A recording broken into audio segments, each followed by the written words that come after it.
সুন্দরপুর নামে এক গ্রামে পলা নামে এক সুন্দরী মেয়ে থাকত। দেখতে যেমন সুন্দর ছিল, তার ব্যবহারও ঠিক তেমনই সুন্দর ছিল।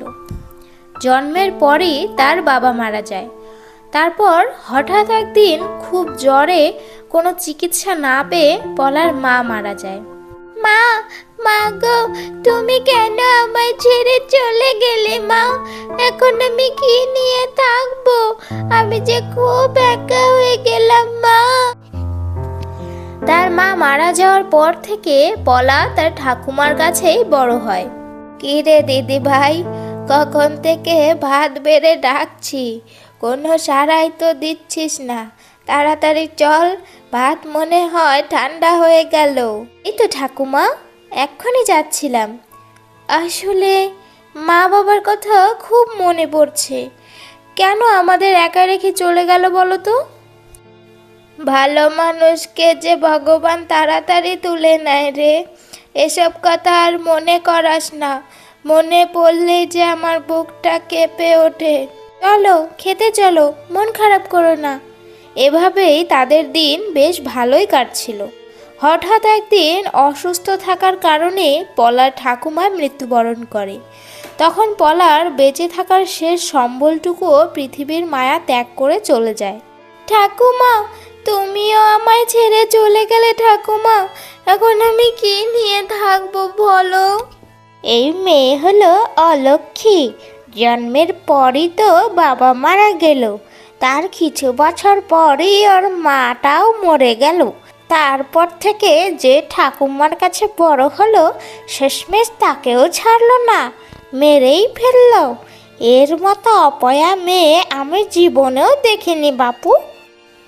হ্যাঁ হ্যাঁ, তুমি একদম ঠিক কথাই বলেছ। এই মেয়ে আমাদের গ্রামে থাকলে আমাদের ওপর খারাপ প্রভাব পড়তে পারে। তাড়াতাড়ি এর একটা ব্যবস্থা করো, যাতে এই অপয়ার মুখ আর দেখতে না হয়।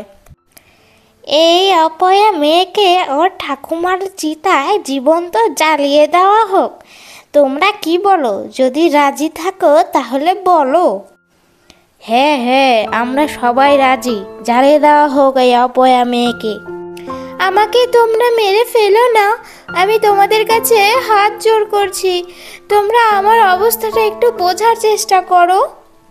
তখনই পাশের গ্রামের রাজীব সেখান দিয়ে যাচ্ছিল এবং এসব ঘটনা দেখে সে প্রতিবাদ করতে গেল। তোমরা এত বড় পাপ করো না। আর তোমরা এই মেয়েকে অপয়া বলছো কেন? তার ঠাকুমার বয়স হয়েছে, মারা যেতেই পারে। তাই বলে কি এই মেয়ে অপয়া হয়ে গেল? এখন 2025 সাল চলছে, আর এ যুগে এসেও আপনারা এই কুসংস্কার বিশ্বাস করেন? ছি! তোমার যেহেতু এই মেয়ের জন্য এত দরদ হচ্ছে, তাহলে তুমি এই মেয়েকে বিয়ে করে ঘরে নিয়ে যাও। কি পারবে বিয়ে করতে? ঠিক আছে, তবে তাই হোক। আমি আজকেই এই মেয়েকে বিয়ে করে আমার বাড়ির বউ করে নিয়ে যাব। মা, আমি পলাকে বিয়ে করেছি। এ কি কাণ্ড করলে তুই বাবা? তুই আমাকে না জানিয়ে এত বড় একটা সিদ্ধান্ত নিলি। আর নিলি যেহেতু, একটা ভালো মেয়ে বিয়ে করতে পারলি না, শেষমেশ একটা অপয়া। ছি ছি ছি ছি ছি। মেয়েটা তো আমার থেকেও সুন্দর। যাই হোক, সুন্দর দিয়ে আর কি হবে, আসলে ও তো একটা অপয়া। এসব তুমি কি বলছো মা? পলাকে কেউ তোমরা অপয়া বলো না। আমি সবাইকে বলে আসলাম যে এসব কুসংস্কার। এখন দেখছি আমার মাও এসব কুসংস্কার বিশ্বাস করে। কি খাবার আছে দাও, খুব খিদে পেয়েছে, আর ভালো লাগছে না। হাত মুখ ধুয়ে আয়, খাবার দিচ্ছি। বিয়ে করেছে এখনো একটা দিন হলো না, আর এখনই আমার ছেলের মাথাটা শেষ করে ফেলেছে। না জানি আরো কত কি যে করবে। কিছুদিন পর, দেখো পলা, তোমাকে আমার ছেলে বিয়ে করেছে বলে যে আমি তোমাকে আমার বৌমা বলে মেনে নেব, এটা কখনোই ভেবো না। আর আমার মেয়ে যা যা কাজ করতে বলবে সব করে দেবে, বুঝতে পেরেছো? ঠিক আছে মা, আমি তোমাদের সমস্ত কাজ করে দেব। এখন খেতে চলুন, আমার রান্না হয়ে গেছে। তুমি যাও, খাবার বাড়ো।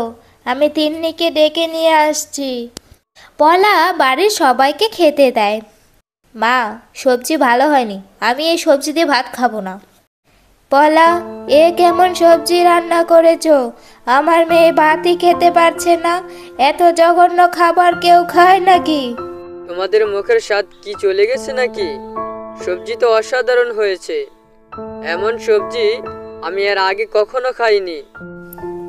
হয়েছে রে বাবা, বলার জন্য তোর আর মিথ্যে বলে ওকে সান্ত্বনা দিতে হবে না। আমি জানি তুইও এই সবজি খেতে পারছিস না।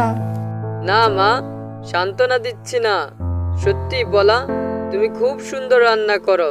নাও, তুমিও খেতে বসে পড়ো, সবাই একসাথে খাই। তুই খা, পলা এখন খাবে না। আমাদের খাওয়া দাওয়া হয়ে গেলে এটো বাসন ধোবে, তারপর খাবে। এটাই সংসারের নীতি, বুঝলি? এসব কেমন ধরনের রীতিমা? এসব কুসংস্কার, আমি এসব মানি না। দাদা, তোর দেখা যায় বৌদির প্রতি ভালোবাসা একেবারে উপচে পড়ছে।